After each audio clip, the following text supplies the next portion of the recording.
Hello, friends. How are you feeling today? And where are you listening to this voice from? In today's video, we will talk about a mystery that has intrigued humanity since the dawn of time. Does consciousness survive after death?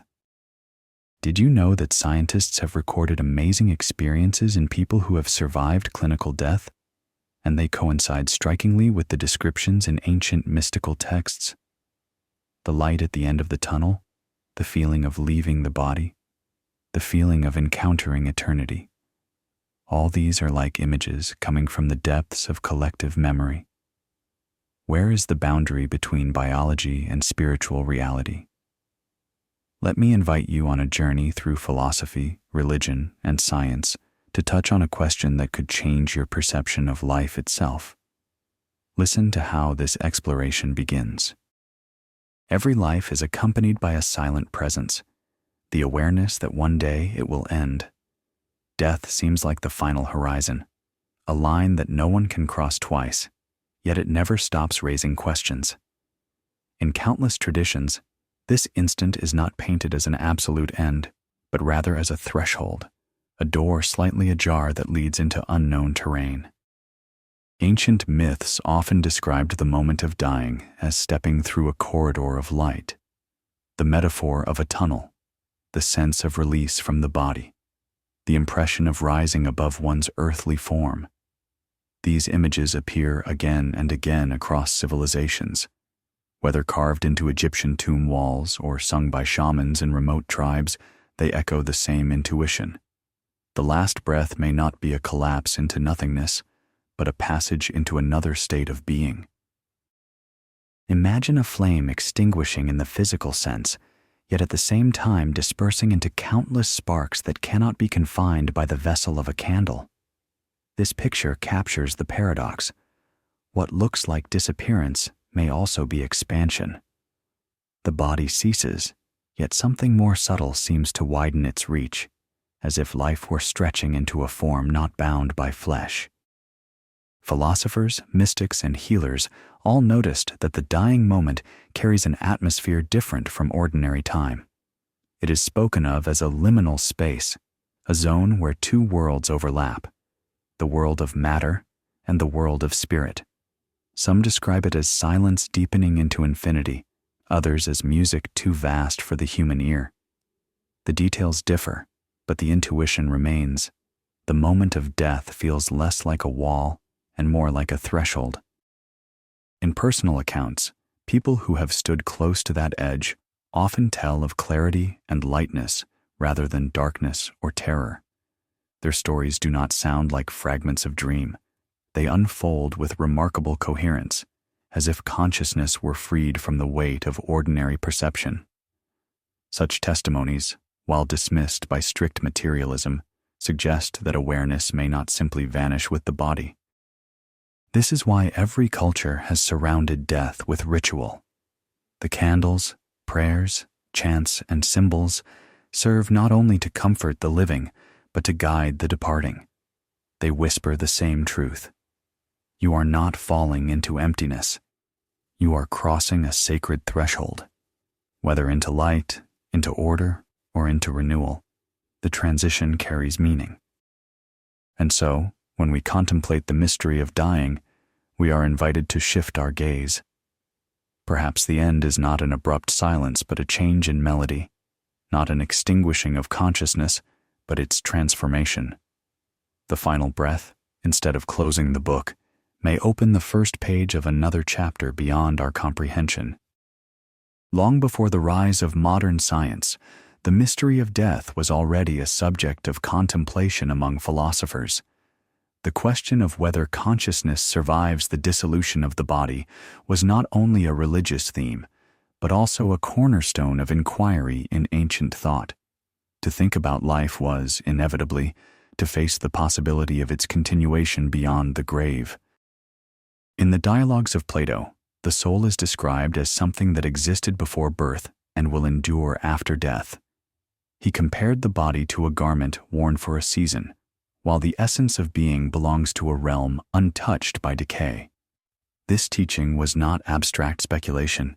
It was a poetic attempt to place human life within the endless cycles of truth, where consciousness travels like a wanderer moving from one dwelling to another. The Stoics, with their austere vision, approached the same question differently.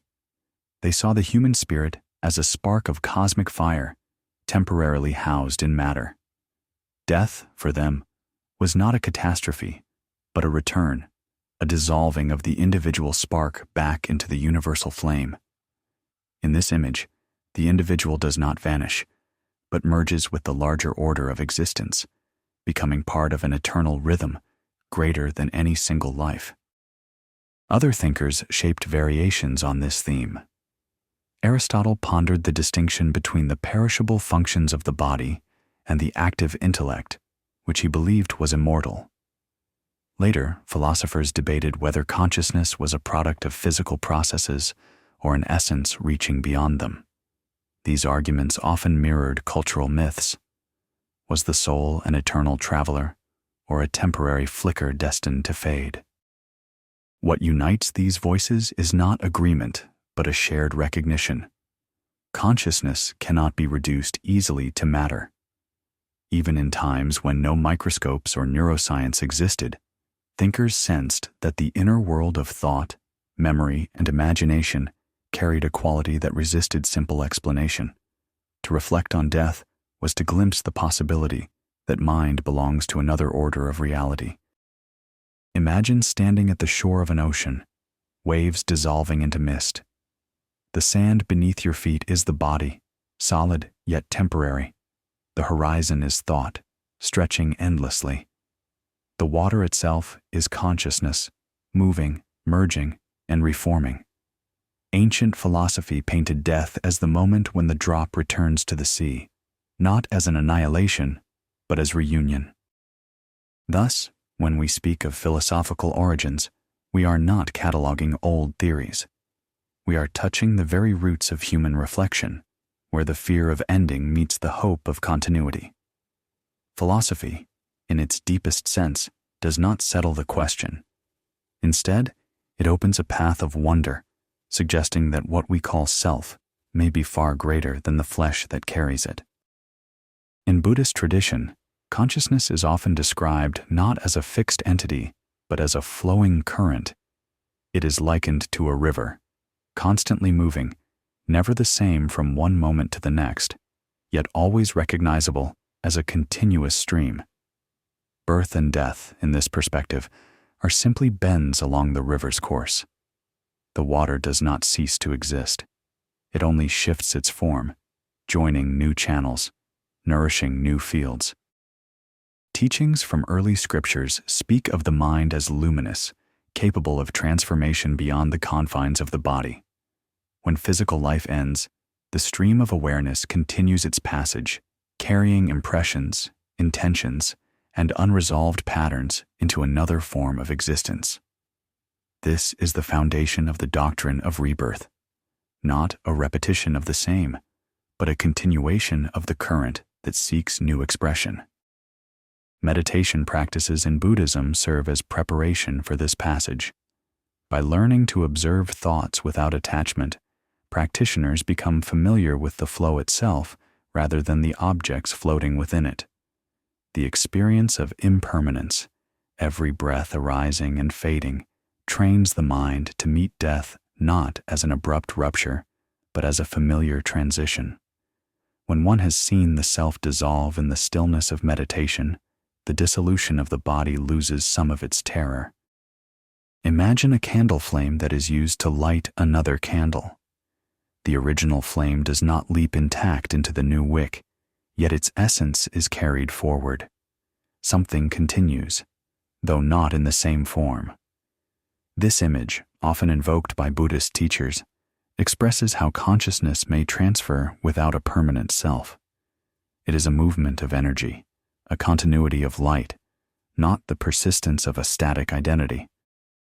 Buddhist texts, such as the Tibetan Book of the Dead, describe the intermediate state after death, known as the bardo.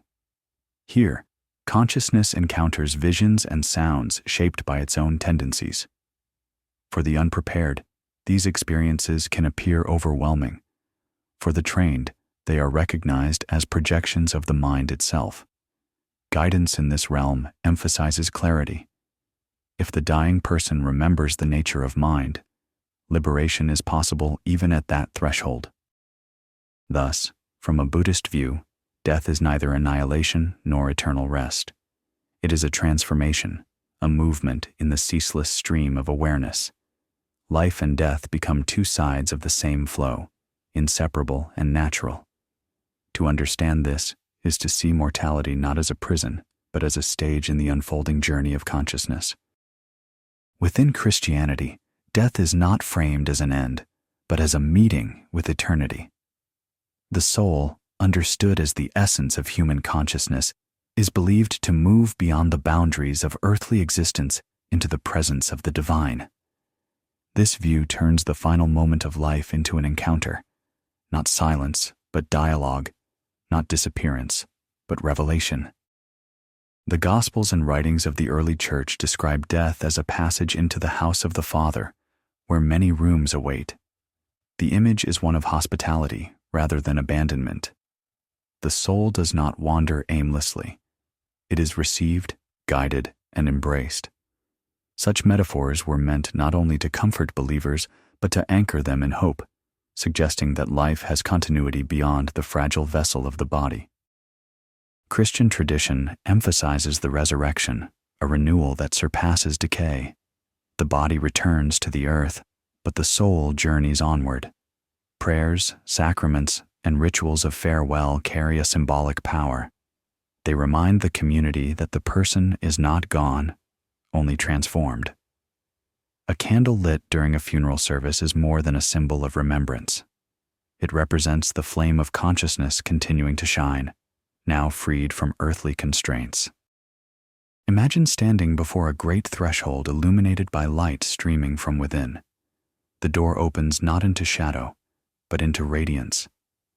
This is how many Christian mystics describe the passage of death, a return to the source of all light, where the soul recognizes its origin. In this vision, consciousness is not extinguished, but restored to its true home. Over centuries, theology refined the understanding of what follows death. Some teachings speak of judgment, where the soul encounters its own truth in the presence of God. Others emphasize grace and redemption, pointing to eternal communion as the destiny of human consciousness. Despite differences in doctrine, the central motif remains clear. The soul survives and moves forward. The Christian perspective also highlights the role of love.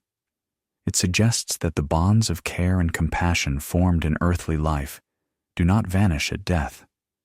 Instead, they are carried into eternity, woven into the fabric of divine relationship. Death becomes not an erasure of connection but a widening of it, a transformation of human bonds into eternal communion. Thus, within Christianity, death is seen less as an interruption and more as a continuation on a higher plane. Consciousness, in the form of the soul, is not bound to flesh alone, but is destined for an eternal journey. In this light, the final breath marks not the end of existence, but the beginning of an everlasting encounter. In the Islamic tradition, death is regarded as a decisive passage, one that does not end consciousness, but redirects it toward divine judgment and fulfillment. The Quran speaks of the soul leaving the body as a return to the Creator, a moment when earthly time dissolves and eternal order begins. For the believer, this passage is not merely an ending, but an unveiling, where hidden truths become visible and the inner essence of one's life is revealed. The imagery used in the sacred text is vivid and compassionate. Gardens of shade, rivers of pure water, and an atmosphere of peace symbolize the destination for those whose lives were lived in harmony with divine will. These descriptions are not just poetic promises. They carry psychological depth, offering hope that death leads into a reality of restoration rather than oblivion. For others, the afterlife may present trials, purification, and accountability, an encounter with the truth of one's deeds. Central to Islamic teaching is the idea that consciousness does not simply dissolve at death. Instead, it transitions into an intermediate state known as barzakh.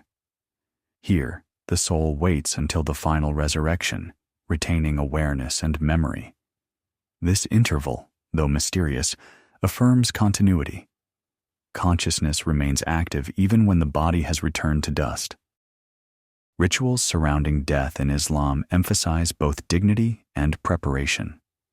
The washing of the body, the white shroud, and the prayer offered by the community are acts of care that acknowledge the soul's journey onward. These gestures affirm that death is not abandonment, but accompaniment. The living participate in guiding the departed, surrounding the transition with reverence and clarity. Imagine a traveler reaching the gates of a vast city at dusk. The path behind is familiar, but the gates ahead open into realms unseen. This is the picture evoked in many teachings. The soul steps into a new horizon, one filled with both awe and accountability. Consciousness is not erased. It is expanded, confronted by its own truth under the gaze of the divine. Through these beliefs, Islam presents death as purposeful. The trials of earthly life gain meaning because they are woven into a greater order. The soul, through continuity of awareness, carries the imprint of choices, intentions, and deeds, stepping forward into eternity. Thus, death is neither chaos nor end, but part of a larger narrative of justice, mercy, and ultimate belonging. In the language of neuroscience, consciousness is often framed as a product of electrical activity within the brain. Billions of neurons fire in complex rhythms, generating thoughts, emotions, and memory. From this perspective, the mind is inseparable from the organ that houses it, and when the brain ceases, awareness appears to vanish. Yet even within this scientific approach, mysteries remain, especially at the threshold of death. Studies of patients undergoing cardiac arrest have revealed something unexpected. In the seconds following the loss of heartbeat, when blood flow to the brain is severely reduced, researchers have recorded sudden surges of electrical activity. Instead of fading quietly, the brain seems to ignite with an intense burst, as though releasing a final wave of coherent energy. Some scientists suggest that these bursts may account for reports of visions, tunnels of light, or feelings of leaving the body. Still, this explanation is not complete. If such experiences are only neurochemical illusions, why do they so often mirror descriptions found in ancient religious texts? Why do people across cultures, separated by centuries, describe encounters with light, voices, or a sense of profound peace? The similarity between modern testimonies and ancient imagery suggests that something more may be at play than random brain chemistry. Imaging technologies such as EEG and fMRI have provided remarkable insights. They show patterns of brain activity during deep meditation, near-death experiences, and altered states. Certain regions linked to perception and memory remain active in ways that surprise researchers. This raises the possibility that consciousness, at its edges, behaves differently than the strict materialist model suggests. Imagine standing at the edge of a vast forest just as dusk falls. Light flickers in unexpected places, shadows shift, and the familiar landscape transforms into something unknown, yet strangely meaningful. In the same way, the brain at the moment of crisis may reveal aspects of awareness that are hidden in ordinary life. What appears to be a fading may in fact be a revealing. For many scientists, these findings point not to proof of life after death, but to the limits of current models. The brain may act as a receiver or filter of consciousness rather than its sole generator. If so, death could resemble the breaking of a vessel. The water does not disappear. It simply spills beyond its container. Such ideas remain controversial, but they show how even modern science circles back to questions that philosophy and mysticism have asked for millennia. Long before the development of modern medical devices, humans sought ways to explore the hidden dimensions of mind through altered states. Meditation, fasting, rhythmic chanting, and ritual breathing were all designed to loosen the ordinary grip of perception. These practices revealed landscapes of awareness that felt strikingly similar to accounts given by those who approached death and returned. Psychology today studies these experiences under the categories of trance, lucid dreaming, and expanded states. When brainwaves slow into deep patterns, the boundary between waking and dreaming blurs. Individuals often describe floating outside the body, entering radiant spaces, or encountering symbolic figures. Though science interprets these events as the result of neurochemistry and sensory deprivation, the lived experience carries a weight that many equate with glimpses of another reality. In mystic traditions, altered states are not dismissed as hallucinations, but embraced as training. A monk sitting in meditation for hours may encounter visions that mirror those described in near-death reports. A shaman, guided by drum rhythms, may journey through tunnels of light or speak with ancestral presences. These parallels suggest that the mind has the capacity to rehearse its own transition, touching the edge of death without crossing fully into it. Imagine closing your eyes and sinking beneath the surface of a lake. The ordinary world fades, but in the stillness below, strange clarity emerges. This metaphor captures the essence of altered states, a descent into inner depths that reveals patterns hidden from surface consciousness. For some, these patterns feel profoundly spiritual, carrying lessons of continuity and release. Modern research into psychedelic substances adds another dimension. Under controlled conditions, people report experiences of unity, timelessness, and dissolution of ego. These accounts often echo the same motifs: light-filled realms, encounters with guiding intelligences, and a sense that death is not annihilation, but passage. Neuroscientists observe changes in brain connectivity, yet even they acknowledge that the subjective richness of these journeys is difficult to reduce to simple mechanisms. From the standpoint of mysticism, such states are not evidence but invitations. They suggest that consciousness is capable of stretching far beyond the narrow channel of daily perception. Death, then, may not represent the sudden birth of new awareness, but the full unfolding of capacities already glimpsed in altered states. Thus, whether approached through psychology, ritual, or science, these experiences point toward a similar horizon. The border between life and death begins to look less like a cliff and more like a threshold we have touched many times in dreams, meditations, and visions. In this way, altered states become rehearsals for the great transition, reminding us that consciousness may continue its journey even after the body rests. Among the most striking pieces of evidence that challenge a purely material view of mind are the thousands of near-death testimonies recorded across the world. People who were clinically dead for minutes, without heartbeat, without breath, without measurable brain function, later recount visions of light, journeys through tunnels, or encounters with profound presence. These stories, while diverse in detail, carry remarkable consistency across cultures, religions, and languages. Reports often begin with a sense of detachment from the physical body. Patients describe watching doctors work on them from above, perceiving conversations and movements that are later confirmed. What follows is usually a passage through darkness into radiance, where an overwhelming feeling of peace and belonging arises. For some, there are landscapes of beauty. For others, meetings with beings of light or deceased relatives.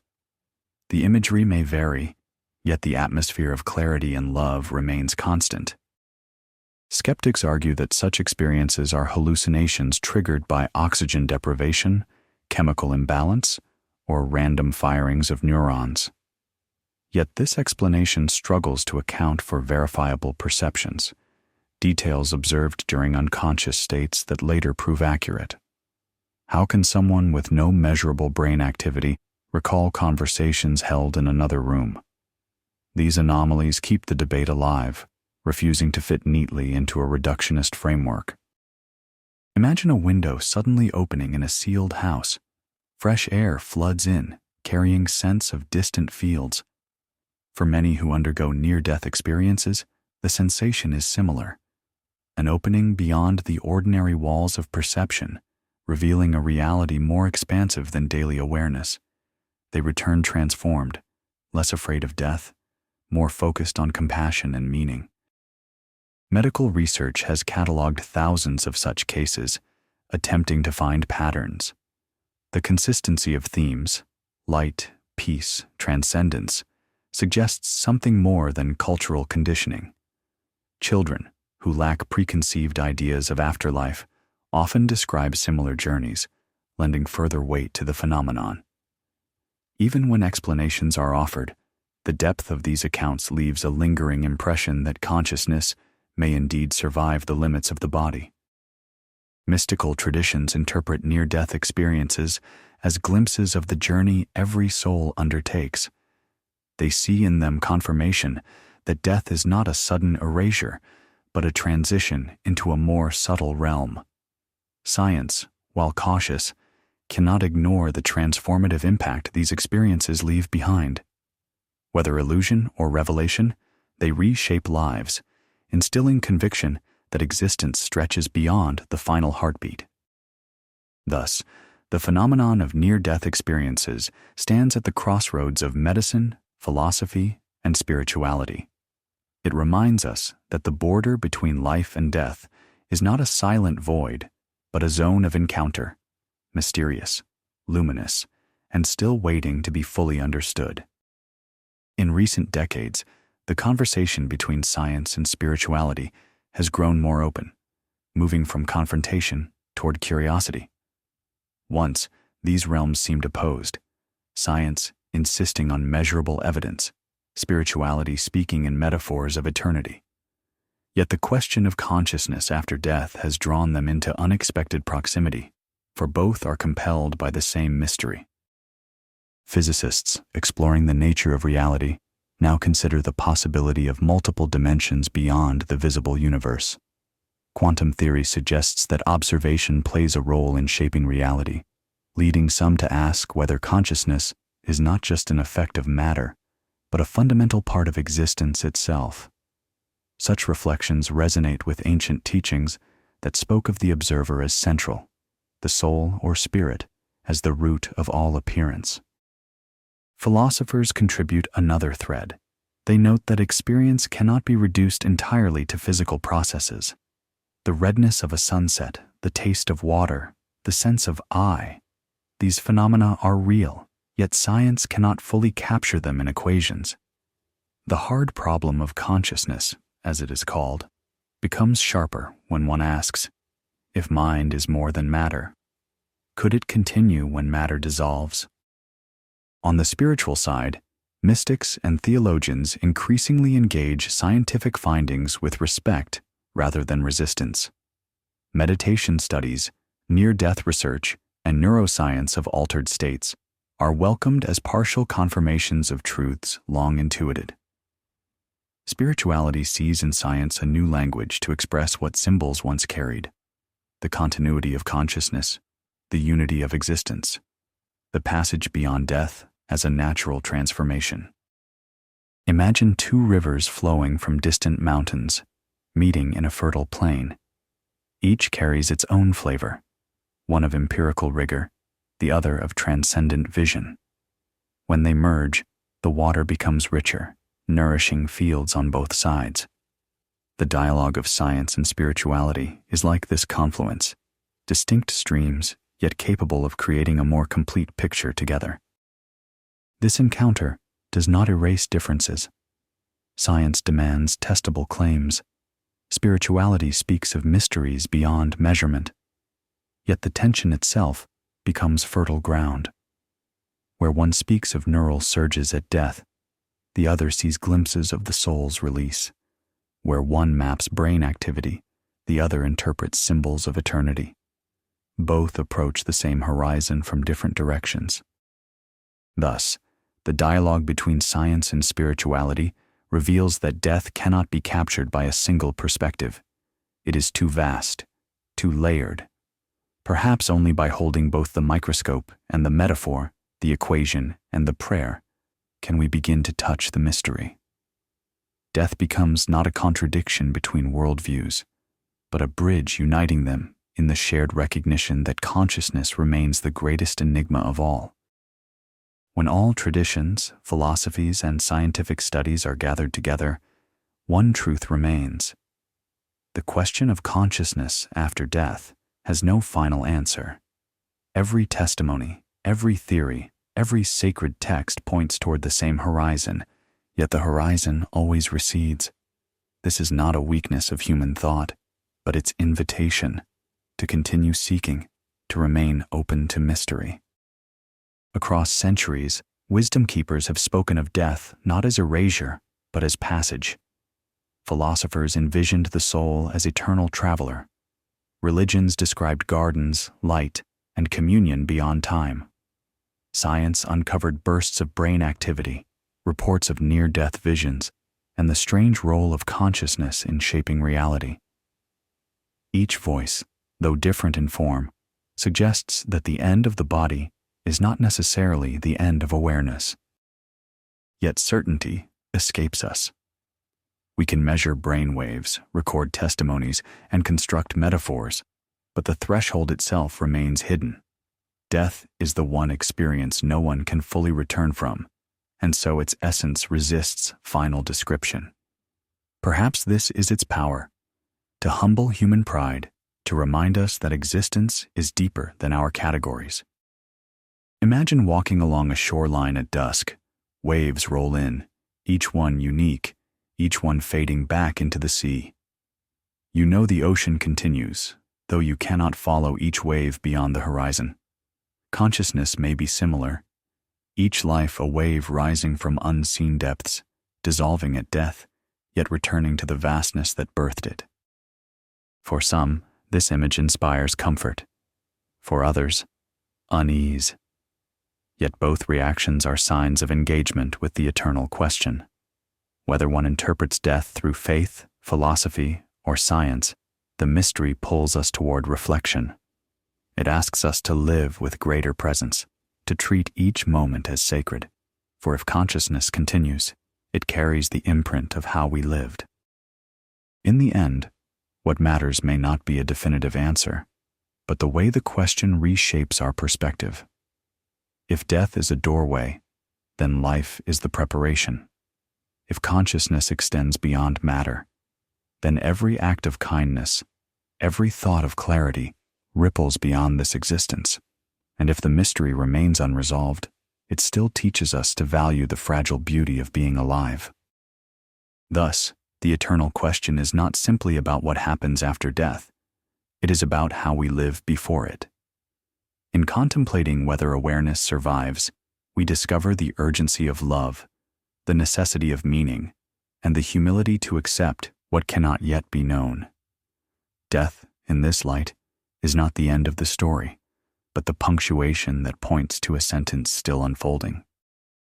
When the journey of reflection reaches its close, what remains is not a final conclusion, but a gentle stillness. We have walked through the voices of philosophers, mystics, and scientists, touched stories of near death, and glimpsed ancient teachings that echo through time. Each perspective opens a door, yet none claims to hold the only key. The mystery of consciousness beyond death remains whole, untouched, luminous in its secrecy. Perhaps this is the gift of the question itself. It draws the mind beyond certainty, asking us to stand in awe before existence. Instead of fearing the unknown, we are invited to honor it, to see it not as darkness, but as a field of possibility. In this light, death becomes a teacher, one that urges us to live with greater care, to cultivate love, and to recognize the sacredness of every breath. Imagine a lantern carried through night. The flame does not banish the vastness of shadow, yet it creates a circle of clarity where one can walk. In the same way, Reflection on death does not erase the mystery, but it illuminates the path enough for us to live meaningfully. The question of whether consciousness continues is also the question of how to be alive now, fully and deeply. And so, as this narrative comes to its resting point, allow yourself to feel the quiet resonance of what has been shared. Beyond words, beyond arguments, there is a silence that speaks. In that silence, perhaps each of us hears the faint whisper of eternity. Thank you for listening to this journey of thought and spirit. Your attention, your openness, and your willingness to reflect give life to these words. Without you, the circle of dialogue remains incomplete. With you, it becomes a shared exploration, a reminder that humanity continues to search, not alone, but together. May this reflection serve as a gentle companion, encouraging you to see life and death not as opposites, but as threads of the same tapestry. Gratitude extends to every listener who dares to face the eternal question with sincerity and courage.